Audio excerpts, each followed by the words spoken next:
बिस्मिल्लाहिर्रहमानिर्रहीम अस्सलाम वालेकुम। इसमी कफ़ील ख़ान जी, आपका भाई आज़र है जी, नए कोर्स के साथ इंशाअल्लाह ताला। मैंने आपको लास्ट वीडियो में कहा था life in the UK test की कि मैं कुछ जो है वो टॉपिक कुछ टेस्ट लेके आ रहा हूँ। अगर आप वो टेस्ट तैयार करेंगे तो इंशाअल्लाह ताला life in the UK test आपका बहुत आसानी से पास हो जाएगा। ठीक है, मैंने इस वीडियो से पहले कुछ अनसीन क्वेश्चन अपलोड किए हैं, वो आपने लाजमी देखने हैं। तो आज हम शुरू करने जा रहे हैं जी टेस्ट 1 से। तो याद रखें, मैंने तकरीबन 5 से 6 टेस्ट टोटल अपलोड करने हैं। ठीक है, ये 1 से लेके 6, 7 या 5 जितने भी टेस्ट होंगे, अगर आप ये टेस्ट देख लेंगे तो इंशाअल्लाह ताला आप अपना life in the UK test 100% pass करेंगे। कोई मुश्किल नहीं है, बहुत आसान अल्फाज में उर्दू में भी मैं आपको एक्सप्लेन करूँगा ताकि आप आसानी से अपना टेस्ट पास कर सकें। बाकी आपको पता है मैं यूके ड्राइविंग थ्योरी की भी क्लासेस देता हूँ। इसी यूट्यूब चैनल के ऊपर मेरा कंप्लीट कोर्स जो है वो यूके ड्राइविंग थ्योरी का भी पड़ा हुआ है। तो मैंने कहा बहुत ज़्यादा रिक्वेस्ट की गई थी कि life in the UK test जो है वो मुश्किल हो रहा है, तो वो भी आप लोगों की खिदमत में लेके हाज़िर हूँ जी टेस्ट 1। और इसके साथ साथ ये भी बताता जाऊँ कि मैं A2, B1, B2 टेस्ट की भी तैयारी करवाता हूँ। उसके लिए आप मुझसे जो है वो व्हाट्सएप पे रब्ता कर सकते हैं। क्लास के एंड पे, इस लेसन के एंड पे मेरा जो है वो व्हाट्सएप नंबर, मोबाइल नंबर भी मेंशन होता है, आप वहाँ पे भी मुझसे रब्ता कर सकते हैं। तो देर किए बगैर बढ़ते हैं जी अपने लैपटॉप स्क्रीन के ऊपर। लैपटॉप पे स्क्रीन पे जाने से पहले एक चीज़ आपको दिखाना चाहता हूँ कि मैंने यही 6 से 7 टेस्ट तैयार करके अपना जो है वो life in the UK test pass किया है। तो मैं जल्दी से आपको ज़रा अपना life in the UK test का रिज़ल्ट भी दिखा सकूँ ताकि आपको भी जो है वो यकीन बिलीव हो सके कि जो है वो मैंने इन्हीं वीडियो से टेस्ट पास किया है। तो let me show you my test result जी। ये देखें जी, ये मेरा ईमेल मुझे आई हुई थी, important information about your life in the UK test. Hi Mohammad Khan, congratulation this email to certify you have achieve a pass in the life in the UK test. ठीक है जी, मेरा ट्यूसडे 14 जुलाई को मेरा एग्ज़ाम हुआ था जी। ठीक है, जो ये मैंने टेस्ट तैयार किया था और इस टेस्ट से जो है वो मैं पास हो गया हूँ अल्हम्दुलिल्लाह। मैंने कहा जी चलें अब आप लोगों की खिदमत में लेके ये टेस्ट आता हूँ ताकि आप भी जल्दी से ये टेस्ट देखें, वीडियोस देखें और अपना टेस्ट पास करें जी। सो फाइलें मेरे पास जी PDF फाइलें हैं, अगर आपको चाहिए तो आप PDF फाइलें भी मुझसे ले सकते हैं। ठीक है, सो बढ़ते हैं जी लैपटॉप की स्क्रीन के ऊपर। अगर आप नए हैं तो जल्दी से प्लीज़ चैनल को सब्सक्राइब कर दें, बेल आइकन लाजमी प्रेस किया करें और ये चैनल लाजमी शेयर किया करें ताकि जिन्होंने आगे अपना life in the UK test या UK driving theory test pass करना है तो वो फ़ायदा उठा सकें। तो ये आ चुके हैं जी हम अपने लैपटॉप की स्क्रीन के ऊपर, life in the UK test, test number 1। ठीक है जी, सो जो ग्रीन हुए हैं इनका मतलब है कि ये राइट आंसर होंगे। ठीक है, What are two responsibility that you will have as a British citizen or permanent resident of the UK? वो कह रहा है कि आपकी 2 जिम्मेदारियाँ क्या हैं कि जब आप ब्रिटिश सिटीज़न हैं यूके के या आप सिटीज़न बनने जा रहे हैं तो आपके ऊपर क्या 2 लाइबिलिटीज़, क्या 2 जिम्मेदारियाँ होंगी। So to look after the area in which you live and the environment, आपने उस एरिए की, जिस शहर में रहते हैं उसकी लुक आफ्टर करनी है, एनवायरनमेंट का ख्याल रखना है। To look after your self and your family, और अपनी फैमिली का ख्याल रखना है। ठीक है जी, सो याद रखें life in the UK test में भी थोड़ी बहुत वर्डिंग चेंज होती है। ठीक है, लेकिन क्या है कि आपने बिल्कुल ही जो हमने पढ़ा हुआ उसके ऊपर डिपेंड नहीं करना, थोड़ा सा अपनी जो है वो इंग्लिश इम्प्रूव करनी है। ठीक है, सो इसमें मैं जो वर्डिंग चेंज है वो भी क्वेश्चन डाले हुए हैं। ठीक है, ताकि आपको हेल्प मिल सके। Where is a Big Ben located जी, बिग बैन कहाँ पे लोकेटेड है? वो जो लंदन में नहीं, जो बड़ी सी बिल्डिंग है जिसको बिग बैन कहते हैं। ठीक है, वो कहाँ पे लोकेटेड है जी? The house of parliament. ठीक है जी, पार्लियामेंट में वो लोकेटेड है बिग बैन। नेक्स्ट क्वेश्चन जी, क्वेश्चन नंबर 3।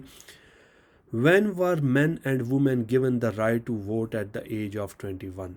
मतलब जो मर्द और औरतें थी जब उनकी उम्र 21 साल हुई तो उनको कब ये राइट दिया गया वोट डालने का? वैसे आपको पता है पहले वुमेंस को राइट नहीं था, फिर 30 एज में राइट दिया गया, फिर एज कम करके 21 में कब दिया गया?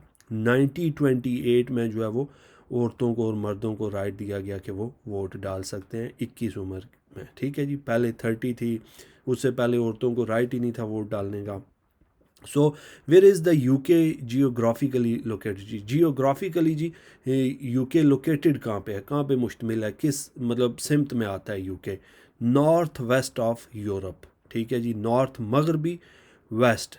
ठीक है, जनूब मगरब के यूरोप में जो है वो यूके वाक़या है। ठीक है जी। नेक्स्ट क्वेश्चन जी, अगला सवाल है who is the patron saint of Scotland. ये बहुत इंपॉर्टेंट क्वेश्चन है, इसमें से लाजमी 2-3 क्वेश्चन आते हैं। अब पैट्रन सेंट क्या होता है? एक जो है वो मशहूर शख्सियत, जैसे अल्लामा इकबाल थे, कायद आज़म थे, इस तरह जो है वो पूछ रहा है स्कॉटलैंड की जो मशहूर शख्सियत पैट्रन सेंट, वो कौन था जी? पैट्रन सेंट ऑफ स्कॉटलैंड, मशहूर शख्सियत स्कॉटलैंड की कौन थी जी? Saint Andrew. इसी तरह जो सेंट जॉर्ज है वो इंग्लैंड का था। ठीक है। सेंट डेविड जो है वो वेल्स का था। सेंट पैट्रिक जो है वो नॉर्दर्न आयरलैंड का। ये चारों आपने याद रखने हैं, नोट्स बना लें आप। ये चारों मैंने अभी एक्सप्लेन किए हैं। ठीक है। स्कॉटलैंड का कौन सा है, नॉर्दर्न आयरलैंड का कौन सा है, यूके का कौन सा है। नेक्स्ट जी, which two houses fought in the Wars of the Roses. जो रोजेज की वार हुई थी जी, ये वार ऑफ रोजेज ये जंग का नाम है। ठीक है। कि कौन से 2 हाउसेज ने ये जंग लड़ी थी? The house of York and the house of Lancaster. ठीक है जी। नेक्स्ट क्वेश्चन की तरफ बढ़ते हैं जी। Question number 7, the bill of right of 1689। जो बिल पेश हुआ था जी 1699 में, confirm that the right to vote for all adult man. सिर्फ बड़ों को जी राइट ऑफ वोट दिया गया था 1689 में। ठीक है। क्या ये ट्रू है या फॉल्स है? ये फॉल्स है, गलत है। ठीक है। नेक्स्ट क्वेश्चन जी, व्हाट इज़ द सेनेटफ जी? सेनेटफ क्या है जी? किस चीज़ को बोला जाता है? ए वार मेमोरियल, एक जंग की तकरीबात हैं। ठीक है। मतलब एक जंग की मेमोरीज़ हैं कि ये जंग हुई थी, उस बारे में जो है वो ये कहा जाता है what is the cenotaph. Next question जी, अगला सवाल है who was the first female prime minister of the UK. Very very important question जी।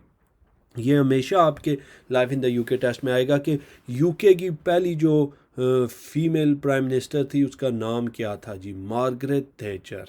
ठीक है। क्या नाम था उसका? Margaret Thatcher. इसी तरह मेल के बारे में भी पूछा जाएगा, वो भी आगे आएगा। सो बहुत इंपॉर्टेंट क्वेश्चन लेके आए हूँ आप लोगों के लिए। नेक्स्ट क्वेश्चन है जी, who chairs the debates at the house of common. मतलब जो हाउस ऑफ कॉमन, आपको पता है यूके के अंदर 2 हाउसेज हैं, house of common and house of lord. So कह रहा है कि जो डिबेट्स, बाइस मुबाइसा होता है, जो कवानीन बनते हैं, जो बिल पेश होते हैं। ठीक है। Who chairs the debates at the house of common. House of common को कौन लीड करता है जी? The speaker. ठीक है। नेक्स्ट क्वेश्चन जी, who was the captain of the English football team that won the world cup in 1966। 1966 में जब फुटबॉल वर्ल्ड कप जीता था इंग्लैंड, उस टाइम जो है वो कौन था फुटबॉल टीम का कैप्टन? ठीक है जी। कौन था जी? बॉबी मूर जी। नेक्स्ट क्वेश्चन जी, when did the English defeated the Spanish armada जी? स्पेनिश मतलब स्पेन के साथ जंग हुई थी, इंग्लैंड ने डिफीट किया था स्पेनिश अरामडा को। कब जी? 1588, 1588 में। ठीक है जी। नेक्स्ट क्वेश्चन की तरफ बढ़ते हैं जी। अगला सवाल, anyone can make a complaint about the police by writing to the chief constable of the police force involved। जी वो कह रहा है कोई भी जो है वो पुलिस के ख़िलाफ़ कंप्लेन कर सकता है writing to the chief constable, कि जो चीफ कांस्टेबल हेड है उनका, चीफ है पुलिस का, उसको ख़त लिख सकता है, लेटर लिख सकता है, कंप्लेन कर सकता है पुलिस फोर्स इन्वॉल्व, साथ पुलिस फोर्स को इन्वॉल्व करके। क्या ये दुरुस्त है या गलत है? ये दुरुस्त है जी। What is the minimum age required to serve on a jury. Jury में आपकी कम से कम उम्र कितनी होनी चाहिए? सबसे पहले तो आपको पता हो कि जीरी क्या होता है। जब एक फ़ैसला करना होता है, कोर्ट के अलावा एक आम मेंबर्स होते हैं। ठीक है। जिनको डिसाइड किया जाता है, कोई गवर्नमेंट को मामला पेश आ जाता है तो वो आम बंदों का इंतखाब करते हैं। ठीक है। जीरी के मेंबर कितने होते हैं वो भी आगे आएगा। ठीक है। कि जब वो जीरी के मेंबर जब जो है वो सेलेक्ट किए जाते हैं तो उनमें एज देखी जाती है कि कम से कम अगर आप जीरी के मेंबर बनना चाहते हैं तो आपकी उम्र 18 साल लाजमी होनी चाहिए। ठीक है। How is a jury selected जी? जूरी अब सेलेक्ट कैसे होती है? मेंबर तो उसके 18 होते हैं, बता दिया गया। अब वो सिलेक्ट कैसे होती है? Randomly from the electronic register. ठीक है जी। इलेक्ट्रॉनिक रजिस्टर के थ्रू जो है वो रेंडमली कोई से भी बंदे चूज़ कर सकते हैं। ठीक है। नेक्स्ट क्वेश्चन जी, what is a bank holiday? आपने सुना होगा जी, यूके में हर बंदे को पता होता है जी बैंक हॉलीडेज़ है। बैंक हॉलीडे होती क्या है जी? ए पब्लिक हॉलीडे होती है when bank and many other business are closed for the day, मतलब उस दिन सारे बिजनेस और बैंक्स वगैरह बंद होते हैं, उसको बैंक हॉलीडे कहा जाता है। ठीक है जी। नेक्स्ट क्वेश्चन की तरफ बढ़ते हैं जी।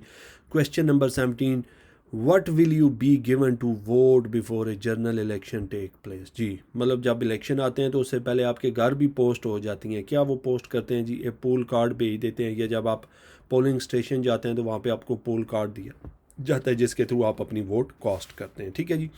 नेक्स्ट क्वेश्चन जी, which of the following statement is correct. कौन सी स्टेटमेंट इनमें से दुरुस्त है? अब स्टेटमेंट है क्या जी? सोलिसिटर जो वकील हैं जी, charge are usually based on how much time they spend on the case, के वकील कितना टाइम केस के ऊपर स्पेंड करता है उस हिसाब से वो चार्ज करता है, ये दुरुस्त है। या कि solicitor charge are usually based on the nature of the case and its importance, या वो देखता है कि केस की नोयत क्या है उस हिसाब से चार्ज करता है। नहीं, सोलिसिटर जो चार्ज करता है वो जितना टाइम केस के ऊपर स्पेंड करता है उस हिसाब से चार्ज करता है। ठीक है जी। Question number 19, by law which two type media have to give a balanced coverage of all political parties and equal time to prevail viewpoint before the election। ये एक पुराना क्वेश्चन है जी। ठीक है कि जो है वो जब इलेक्शन होते थे, इलेक्शन में जो है वो कवरेज देनी होती थी तो कौन से दो मीडिया होते थे जी? टेलीविज़न और रेडियो, जिन्होंने जो है वो अपना इलेक्शन से पहले पहले कवरेज देनी होती थी और इक्वल देनी होती थी। ये नहीं कि एक पार्टी को ज़्यादा कवरेज दे रहे हैं दूसरी को नहीं दे रहे। ठीक है। Question number 20, which of the following territories is a crown dependency but is not part of the UK. इसका मतलब क्या है? इसका मतलब यह है कि कौन से ऐसे इलाके हैं जहाँ पे क्राउन बादशाहत तो चलती है लेकिन वो यूके का हिस्सा नहीं है। ठीक है, कौन सा दी? The channel island. ठीक है जी। Number 3 is the right answer. Next question जी, question number 21, what did sir Frank Whittle invent in 1930 जी? कि सर फ्रैंक ने क्या जी इन्वेंट ईजाद किया था 1930 में? उसने क्या ईजाद किया था सर फ्रैंक विटल ने जी? Jet engine. ठीक है, जो जहाज़ों का इंजन होता है ना, जेट जहाज़, उनका इंजन जो है वो उसने 1930 में बनाया था जी। Who wrote the daffodil. Daffodil किसने लिखी जी? नज़म होगी, स्टोरी होगी, बहुत इंपॉर्टेंट है, ये याद रखना है। डैफोडिल किसने लिखी थी जी? विलियम वर्ड्सवर्थ ने जी लिखी थी। ठीक है। नेक्स्ट क्वेश्चन की तरफ बढ़ते हैं जी। Question number 23, who was given the title of the lord protector. ये भी एक स्टोरी होगी, मूवी होगी, कुछ भी नज़म होगी। ठीक है, इसका टाइटल किसने दिया था जी? हु वाज गिवन, किसको दिया गया था टाइटल लॉर्ड ऑफ प्रोटेक्टर? ठीक है जी। सो ओलिवर क्रॉमवेल जी। Number 4 is the right answer. Next question, आपको वेबसाइट पे क्वेश्चन तो मिल जाते हैं लेकिन इस तरह उर्दू में आपको कोई एक्सप्लेन नहीं करेगा। ठीक है, सो यहाँ पे फ़ायदा क्या होगा, वीडियो में आपको उर्दू में साथ पता चल रहा है, चीज़ें आपको समझ आ जाएंगी। What are the 40 days before Easter called. वो कह रहा है कि ईस्टर से 40 दिन पहले जो दिन होता है उसको क्या कहा जाता है? लेंट। उसको क्या बोला जाता है? लेंट। जैसे हमारी ईद होती है ना, इसी तरह जो है वो ईस्टर से पहले 40 दिन उसको लेंट बोला जाता है। ठीक है। नेक्स्ट क्वेश्चन जी, what is the home secretary responsible for. Home secretary जो होती है जी वो किस चीज़ के लिए रिस्पॉन्सिबल होती है या होता है? होम सेक्रेटरी जी किसके लिए? पॉलिसिंग। ठीक है, पॉलिसी उसने बनानी होती है, उसके लिए होम सेक्रेटरी का जो है वो ओहदा होता है। Number 26, Saint Helena is a British overseas territory and it's part of the United Kingdom. जैसे वो पीछे पड़ा था ना आइलैंड, वो यूके का हिस्सा तो नहीं था, इसी तरह अब आ गया Saint Helena is a British overseas territory है। तो क्या वो पूछ रहे हैं सेंट हेलिना ब्रिटिश टेरिटरी है क्या? ब्रिटिश का इलाका है and it's part of the United kingdom. क्या वो यूके का हिस्सा भी है? नहीं, वो यूके का हिस्सा नहीं है। यूके का हिस्सा आपको पता होना चाहिए यूनाइटेड किंगडम। यूनाइटेड किंगडम के 4 हिस्से हैं, Northern Ireland, Scotland, Wales and England. इसको बोला जाता है यूनाइटेड किंगडम। नेक्स्ट जी, several church of the England bishops sit in the house of lord. काफ़ी सारे जो चर्च हैं जी इंग्लैंड में, bishops sit in the house of lord, कि जो चर्च का ख़ास तौर पे जिसे आप कह सकते हैं बड़ा होता है या जो सरबरा होता है, क्या वो हाउस ऑफ लॉर्ड में बैठता है? यस, ट्रू है जी। Question number 28, when walking your dog in a public place you must ensure. जब आपने अपना डॉग पब्लिक प्लेस में लेके जाना है, आपने क्या मेक श्योर करना है? You have to make sure that your dogs wear a collar showing the name and address of the owner, कि जब आप डॉग को लेके जाएं तो उसके गले में एक होना चाहिए जिस पे नेम एंड एड्रेस लिखा हो ओनर का, कि अगर आपका डॉग आगे पीछे कहीं गुम भी जाता है तो उसके ऊपर इंफॉर्मेशन सारी हो, ठीक है। Question number 29, women over the age of 30 were given the right to vote. ये देखें ना, मैंने पहले क्या कहा था कि पहले ख़वातीन को 30 साल की एज में वोट का राइट था, फिर कम करके 21 में हुआ। सो ये डेटें याद रखनी है। Women over the age of 30 were given the right to vote, कि 30 साल की उम्र में औरतों को हक दिया गया कि वो वोट डाल सकती हैं as a result of their contribution toward the war before, which war was that.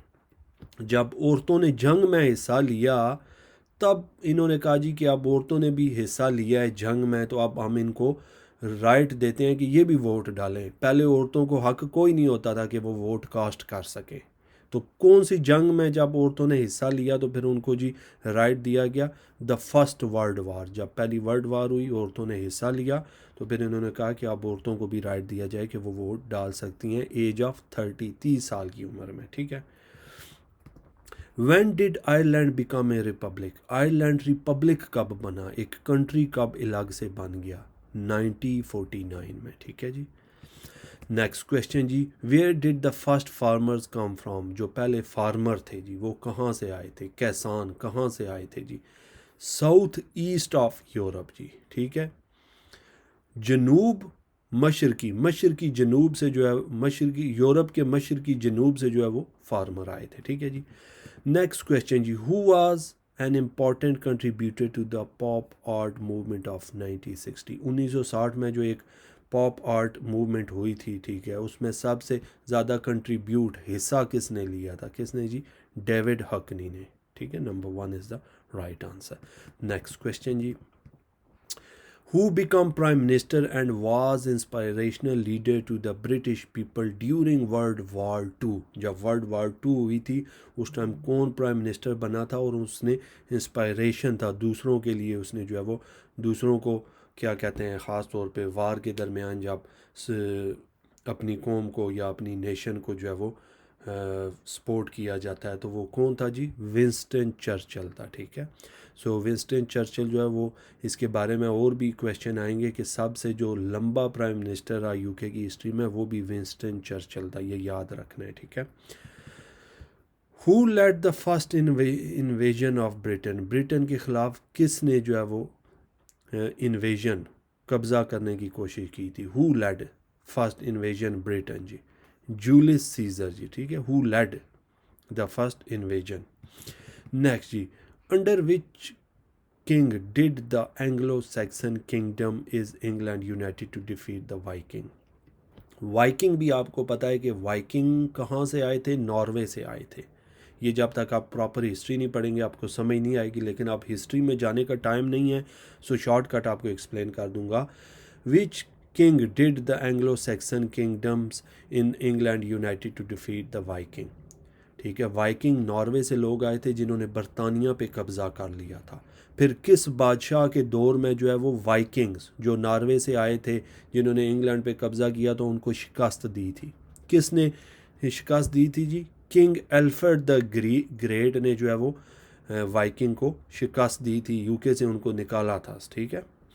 Next question जी, when was the Magna Carta created? Magna Carta कब क्रिएट हुआ था जी? 1215 में। ये भी एक हिस्ट्री है जी मैग्ना कार्टा के बारे में, लेकिन अभी आप यही इसको याद रखें कि कब ये क्रिएट हुआ था। Northern Ireland has its own bank notes which have valid everywhere in the UK. Northern Ireland के जी नोट हैं, करेंसी नोट हैं जो यूके के अंदर चल सकते हैं, बिल्कुल जी। नॉर्दर्न आयरलैंड के, स्कॉटलैंड के अपने बैंक नोट्स हैं और वो यूके के अंदर हर जगह चल जाते हैं, ये ट्रू है, ठीक है जी। सो अगर इसी जगह नॉर्दर्न आयरलैंड की जगह स्कॉटलैंड आ जाए तो भी दुरुस्त है, स्कॉटलैंड के नोट भी इंग्लैंड में चलते हैं हर जगह, ठीक है। So which of the following plays was written by William Shakespeare? जी विलियम शेक्सपियर ने क्या लिखा था जी? क्या स्टोरी थी, क्या नज़म थी, क्या पोइम थी जी? कुछ भी हो सकता है। क्या था जी? ए मिड समर नाइट ड्रीम, ठीक है जी। ये उसने कोई नावल या स्टोरी लिखी होगी, ये आपने याद रखना है, William Shakespeare. How many members does a jury have in England, Wales and Northern Ireland. क्या कहा था जी कि जीरी पहले कहा जाता है जी कि जीरी में मेंबर बनने के लिए एज कितनी होनी चाहिए, 18 साल। फिर कहा गया था जी कि जीरी के मेंबर सेलेक्ट कैसे होते हैं। अब वो पूछ रहा है कि जीरी के मेंबर कितने होते हैं, ठीक है। सो किधर का पूछ रहा है ये भी याद रखना है। So how many members does a jury have in England, Wales and Northern Ireland. So 12 member हैं किसके जी, इंग्लैंड, वेल्स, नॉर्दर्न आयरलैंड। और स्कॉटलैंड के जीरी मेंबर कितने हैं, वो 15 हैं। सो ये फ़र्क अब याद रखना है, 3 के 12 हैं। 3 में कौन है, England, Wales and Northern Ireland के जीरी मेंबर 12 हैं, स्कॉटलैंड के 15 हैं, ठीक है। सो बड़े आराम से बड़ी डीपली ये मैं चीज़ें आपको समझा रहा हूँ, नोट्स लिख लें, आपको बहुत ज़्यादा फ़ायदा देंगी। So which two of the following religious communities celebrate Diwali. कौन से दो मजहबी जो है वो ग्रुप हैं जो दिवाली मनाते हैं, वो तो हर किसी को पता ही है जी, हिंदूज़ एंड सिख जो है वो दिवाली मनाते हैं जी। नेक्स्ट क्वेश्चन जी, what is good Friday. Good Friday क्या होता है जी, the day when Jesus Christ die जी, जब जीसस क्राइस्ट डाइड हो गया था जी, ठीक है, उस दिन को ये गुड फ्राइडे बोलते हैं जी।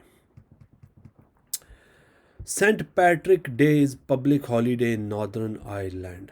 ये याद रखना है, सेंट पैट्रिक, ठीक है, ये सेंट ऑफ पैट्रिक ये कौन था, इनकी डेज भी याद रखने हैं, फिर क्या हॉलीडेज होती हैं वो भी याद रखनी है। So Saint Patrick day is public holidays in Northern Ireland, ये ट्रू है जी, ठीक है। नेक्स्ट क्वेश्चन जी, which was the last successful foreign invasion of England that took place in 1066 जी। 1066 में जी फॉरेन इन्वेजन हुई थी इंग्लैंड में, that took place 1066, the Norman conquest जी, ठीक है। नेक्स्ट क्वेश्चन जी, where are the crown jewels kept जी। क्राउन ज्यूल्स कहाँ पे होती है जी, कैप्ट रखी जाती है, ठीक है। क्राउन्स कैप्ट ज्यूल्स जी कहाँ पे जी, at the tower of London जी। मतलब जो क्राउन होता है, जो बादशाह होता है, ठीक है, उसकी ज्वेलरीज जो उसको ताज पहनाया जाता है वो कहाँ पे रखा जाता है, द टावर ऑफ लंदन, ठीक है। Which sport can be traced back to 15th century in Scotland. Scotland में जी कौन सी जो है वो स्पोर्ट्स जो है वो विच स्पोर्ट्स कैन बी ट्रेस्ड, कौन सी स्पोर्ट्स जी ईजाद हुई आई 15 सेंचुरी में जी, स्कॉटलैंड में गोल्फ जी, ठीक है। Who was the first person in England to print books using a printing press जी, कौन सा पहला बंदा था जी जिसने प्रिंटिंग प्रेस इजाद की, ठीक है जी, कौन सा था जी, विलियम कैक्सटन। नेक्स्ट क्वेश्चन जी, which court deal with minor criminal case in England and Wales and Northern Ireland जी, विच कोर्ट डील जी, मैजिस्ट्रेट कोर्ट। अच्छा ये भी बहुत इंपॉर्टेंट है, इस सवाल में से भी कम से कम 4 से 5 सवाल और निकलेंगे, ठीक है। वो ये है जी कि मर्डर जो केस होते हैं उनको कौन सी कोर्ट देखती है। हो सकता है वो स्कॉटलैंड के बारे में पूछ लें, हो सकता है वो इंग्लैंड के बारे में पूछ लें। फिर इसी तरह जो माइनर चिल्ड्रन केसेस होते हैं वो कौन सी कोर्ट डील करती है, वो सारे ये सवालात आगे आएंगे, ठीक है। बहुत इंपॉर्टेंट ये वीडियोस होने जा रही हैं, सो 1 बाय 1 सारी देखनी है, अगर हो सके तो नोट्स भी लिखने हैं। What did the Scottish John लोई बैरेट डेवलप, उसने क्या जी, स्कॉटिश एक जॉन लोई बैरेट था, उसने क्या डेवलप किया था जी, टेलीविज़न उसने इजाद किया था, ठीक है जी। सो ये था जी आज का हमारा पहला मोस्ट इम्पॉर्टेंट लेसन जी। इसी तरह के और लेसन बहुत जल्द आएंगे। Contact us to join paid classes, अगर आप पेड क्लासेस भी ज्वाइन करना चाहते हैं तो ये मेरा व्हाट्सएप नंबर है, अपना नाम लिख के व्हाट्सएप पे मुझसे रब्ता कर सकते हैं। लाइफ इन द यूके की क्लासेस ले सकते हैं, UK driving theory A2 B1 B2 test के रिकॉर्डिंग जी, ठीक है। तो अपना ढेर सारा ख्याल रखें, नेक्स्ट वीडियो बहुत जल्द आने वाली है। ये सिर्फ आप वीडियोस देख के भी तैयारी कर लें तो भी आपका टेस्ट पास हो जाएगा, लेकिन अगर आपको लगता है कि आपके लिए मुश्किल हो रही है, आपको पेड क्लासेस की ज़रूरत है, तो भी मैं हाज़िर हूँ जी। अपना ढेर सारा ख्याल रखें, मुझे दें इजाज़त। You guys take care and अल्लाह हाफिज़।